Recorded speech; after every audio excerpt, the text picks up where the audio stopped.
ਜਿਵੇਂ ਆਪਾਂ ਪਿਛਲੀ ਵਾਰੀ ਵੀ ਉਹਨਾਂ ਦੇ ਨਾਲ ਗੱਲਬਾਤ ਕੀਤੀ ਸੀ, ਇਹ ਚੀਜ਼ ਦੇ ਬਾਰੇ ਦੱਸਿਆ ਸੀਗਾ ਜਿਹੜਾ ਟਰੱਕਰਸ ਨੂੰ ਲੈ ਕੇ ਲਾਸੂਟ ਫਾਈਲ ਹੋਇਆ ਆ, ਉਸ ਦੀ ਕੁਛ ਅਪਡੇਟ ਲੈ ਕੇ ਆਪਣੇ ਨਾਲ ਪਹੁੰਚੇ ਨੇ।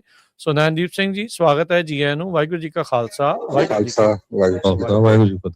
ਸੋ ਨੈਨਦੀਪ ਸਿੰਘ, ਕੀ ਅਪਡੇਟ ਆ ਉਸ ਨੂੰ ਲੈ ਕੇ, ਜਿਹੜੀ ਨਾਨ ਡੋਮਿਸਾਈਲ ਸੀਡੀਐਲਸ ਨੂੰ ਲੈ ਕੇ, ਖਾਸ ਕਰਕੇ ਜਿਹੜਾ ਆਪਾਂ ਦੇਖ ਰਹੇ ਸੀਗੇ ਵੀ ਉਹਨੂੰ ਕੈਂਸਲ ਹੋਣ ਦੇ ਲਈ ਥੋੜੇ ਹੀ ਦਿਨ ਜਿਹੜੇ ਉਹ ਬਚੇ ਹੋਏ ਆ। ਸੋ ਕੀ ਲੇਟੈਸਟ ਅਪਡੇਟ ਆ ਇਸ ਲਾਸਟ ਸੂਟ ਤੋਂ ਬਾਅਦ ਦੇ ਵਿੱਚ? ਕੋਈ ਸੁਣਵਾਈ ਅਜੇ ਤੱਕ ਹੋਈ ਆ ਜਾਂ ਨਹੀਂ ਹੋਈ? ਸੋ ਹਾਂਜੀ, ਵਾਹਿਗੁਰੂ ਖਾਲਸਾ ਵਾਹਿਗੁਰੂ ਫਤਿਹ। ਰਾਜਕਾਂਤ ਤੇ ਹਰਜੋਤ ਸਿੰਘ ਖਾਲਸਾ ਜੀ। ਸੋ ਜਿਹੜੀ ਲੇਟੈਸਟ ਅਪਡੇਟ ਸਾਨੂੰ ਉਮੀਦ ਹੈ ਕਿ ਅਸੀਂ ਮੋਸਟ ਲਾਈਕਲੀ ਅੱਜ ਤੱਕ ਜਾਂ ਕੱਲ ਤੱਕ ਸਾਨੂੰ ਕੁਛ ਸੁਣਨਗੇ, ਮੋਸਟ ਲਾਈਕਲੀ ਐਕਸਟੈਂਸ਼ਨ। ਇਹ ਸਾਡੀ ਉਮੀਦ ਹੈ। ਸੋ ਇਹ ਸਾਡੀ ਬੇਨਤੀ ਹੈ ਸਾਰੀ ਕਮਿਊਨਿਟੀ ਨੂੰ ਕਿ ਜੇ ਤੁਸੀਂ ਉਹ ਜਿਹੜੀ 20-21,000 ਜਿਹੜੀ ਡਰਾਈਵਰਸ ਨਾਨ ਡੋਮਿਸਾਈਲ ਜਿਹੜੀ ਇਸ ਸਿਚੁਏਸ਼ਨ ਹੈਗੇ ਨੇ, ਕਿਰਪਾ ਕਰਕੇ ਇਹ ਮੇਰਾ ਨਾਮ ਤੁਸੀਂ ਲੈ ਸਕਦੇ, ਤੁਸੀਂ ਆਪਣੀ CDL ਕਲਾਸ A ਲਾਇਸੈਂਸ ਅਜੇ ਨਾ ਸਰੈਂਡਰ ਕਰਿਓ, ਕਿਉਂਕਿ obviously ਸਾਡੇ ਕੋਲ ਗਾਰੰਟੀ ਤਾਂ ਹੈ ਨਹੀਂ, ਪਰ ਮੇਰੀ ਅੱਜ ਸਵੇਰੇ ਵਕੀਲਾਂ ਦੇ ਨਾਲ ਗੱਲ ਹੋਈ ਸੀ ਤੇ ਉਹਨਾਂ ਦੀ ਐਕਸਪੈਕਟੇਸ਼ਨਸ ਇਸ ਕਿ extension should be coming very soon। ਅੱਛਾ, ਵੀ ਉਹ ਜਿਹੜੇ 60 ਦਿਨ ਦਾ ਵਕਤ ਉਹਨਾਂ ਨੂੰ ਦਿੱਤਾ ਸੀ ਉਹ ਐਕਸਟੈਂਡ ਹੋ ਸਕਦਾ ਆ, ਇਹ ਉਹ ਆਸ ਆ ਉਹਨਾਂ ਨੂੰ।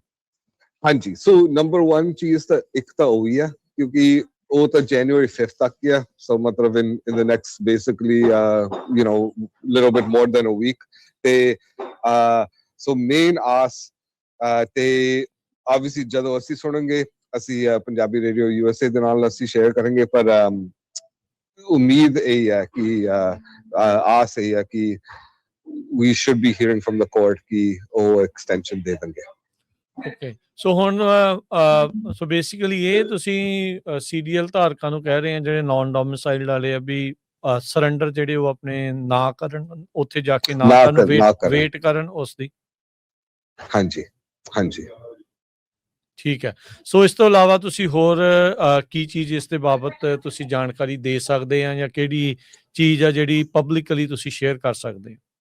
ਸੋ ਮੇਨ ਥਿੰਗ ਤਾਂ ਰਾਈਟ ਨਾਓ ਇਹ ਹੈ, ਜਿਹੜੀ ਸਾਡੀ ਲਾਈਕ ਆਸ ਤੇ ਆਪਾਂ ਪਹਿਲਾਂ ਕੋਰਟ ਤੋਂ ਅਸੀਂ ਸੁਣਾਂਗੇ ਐਕਸਟੈਂਸ਼ਨ ਬਾਰੇ, ਐਂਡ ਦੈਨ ਹੌਲੀ ਜਦੋਂ ਕੇਸ ਮਤਲਬ ਅੱਗੇ ਹੋ ਜਾਂਦਾ, ਦੈਨ ਜਿੱਥੇ ਵਕੀਲਾ ਮੈਨੂੰ ਪਰਮਿਸ਼ਨ ਦਿੰਦੇ ਨੇ, ਮੈਂ ਤੁਹਾਨੂੰ ਤੇ ਰੇਡੀਓ ਤੇ ਸਾਰੇ ਸਰੋਤਿਆਂ ਨੂੰ ਅਪਡੇਟਸ ਹਫ਼ਤੇ ਬਾਅਦ 2 ਹਫ਼ਤੇ ਬਾਅਦ ਮੈਂ ਅਪਡੇਟਸ ਦੇ ਦੂੰਗਾ। ਨੈਨਦੀਪ ਸਿੰਘ, ਕੀ ਕਾਰਨ ਆ ਇਸ ਟਾਈਮ ਵੀ ਇਹ ਜਿਹੜਾ ਡਿਸੀਜਨ ਆ ਉਹ ਲਿਆ ਜਾ ਰਿਹਾ ਆ ਵੀ ਇੱਕ ਤਾਂ ਚਲੋ ਸਰੈਂਡਰ ਨਾ ਕਰੋ, ਵੀ ਇਹ ਜਿਹੜੇ ਕੇਸ ਕਰਨ ਦਾ ਮੇਨ ਮਕਸਦ ਕੀ, ਮੋਟਿਵ ਇਸ ਦੇ ਵਿੱਚ ਹੈਗਾ ਆ? ਜਿੱਥੇ ਉਹ ਜਿਹੜੇ ਡਿਪਾਰਟਮੈਂਟ ਆਫ ਹੋਮਲੈਂਡ ਸਿਕਿਉਰਿਟੀ ਵਾਲੇ ਜਾਂ ਜਿਹੜੇ FMCSA ਉਹ ਇਹ ਕਹਿ ਰਿਹਾ ਵੀ ਨਹੀਂ ਜੀ, ਇਹ ਤਾਂ ਇਹਨਾਂ ਨੂੰ ਇੰਗਲਿਸ਼ ਨਹੀਂ ਆਉਂਦੀ, ਇਹ ਨਾਨ ਡੋਮਿਸਾਈਲਡ ਨੂੰ ਲਾਇਸੈਂਸ ਮਿਲਣੇ ਨਹੀਂ ਚਾਹੀਦੇ, ਵਰਕ ਪਰਮਿਟ ਫੈਡਰਲੀ ਦਿੱਤੇ ਜਾਂਦੇ ਆ, ਲਾਇਸੈਂਸ ਸਟੇਟ ਵਾਈਡ ਦਿੱਤਾ ਜਾਂਦਾ ਆ। ਸੋ ਇਹ ਮਸਲਾ ਏਡਾ ਵੱਡਾ ਬਣ ਕਿੱਦਾਂ ਜਿਹੜਾ ਹੋ ਗਿਆ? ਸੋ ਮੈਂ ਐਕਚੁਅਲੀ ਥੋੜੀ ਜਿਹਾ ਛੋਟੀ ਡਿਫਰੈਂਟ ਚੀਜ਼ਾਂ ਮੈਂ ਟੈਕਲ ਕਰੂੰਗਾ ਪਹਿਲਾਂ।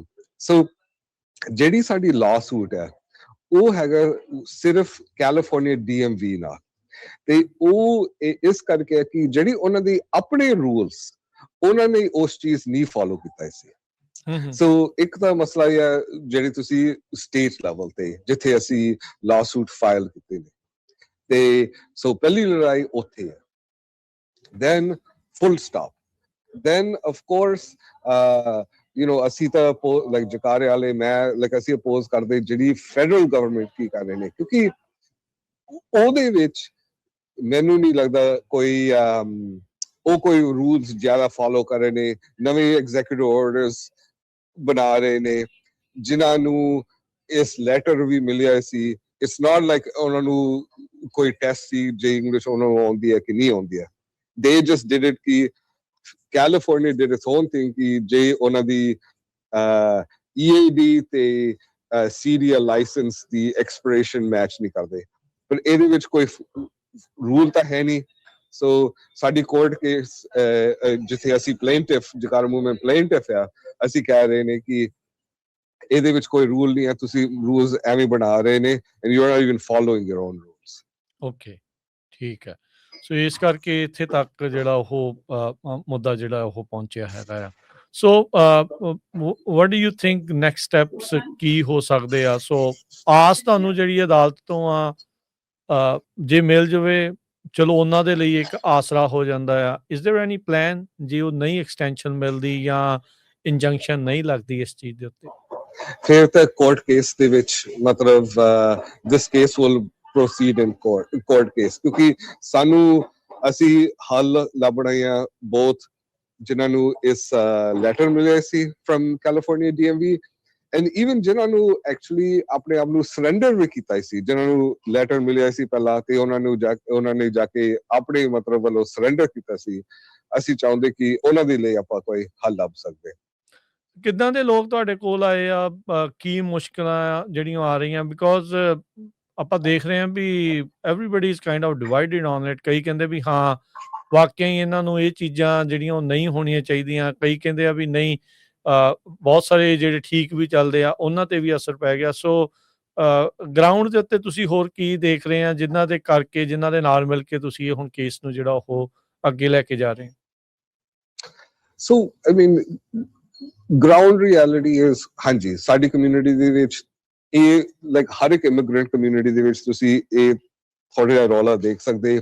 ਜਿਹੜੀ ਪੁਰਾਣੇ ਇਮੀਗ੍ਰੈਂਟਸ ਉਹ ਉਹਨਾਂ ਦੇ ਦਿਮਾਗ ਦੇ ਵਿੱਚ ਅਸੀਂ ਸਭ ਕੁਝ ਠੀਕ ਤਰ੍ਹਾਂ ਕੀਤਾ ਹੀ ਸੀ, ਤੇ ਜਿਹੜੇ ਨਵੇਂ ਉਹ ਠੀਕ ਤਰ੍ਹਾਂ ਨਹੀਂ ਕਰ ਰਹੇ ਨੇ। ਇਹ 70s ਦੇ ਵਿੱਚ ਜਿਹੜੀ ਇਮੀਗ੍ਰੇਸ਼ਨ ਜਦੋਂ ਉਹ ਪਹਿਲਾਂ ਆਏ ਸੀ ਉਹ ਵੀ ਏਦਾਂ ਹੀ ਬੋਲਦੇ ਸੀ। ਇਹ ਹਮੇਸ਼ਾ ਕਾਈਂਡ ਆਫ ਇੱਕ ਸਰਕਲ ਹੁੰਦਾ ਹੀ ਆ। ਸੋ ਜਿਹੜੀ ਜਕਾਰਾ ਮੂਵਮੈਂਟ ਦੇ ਸਟੈਂਸ ਅਸੀਂ ਹਮੇਸ਼ਾ ਸਾਡੀ ਕਮਿਊਨਿਟੀ ਦੇ ਨਾਲ ਅਸੀਂ ਖੜਾਂਗੇ, ਜਿੱਥੇ ਕੋਈ ਵੀ ਮਸਲਾ ਦੇ ਵਿੱਚ we should always stand together united। ਇਹ ਸਾਡੀ ਹਮੇਸ਼ਾ ਸਾਡੀ ਇਹ ਮਕਸਦ ਆ।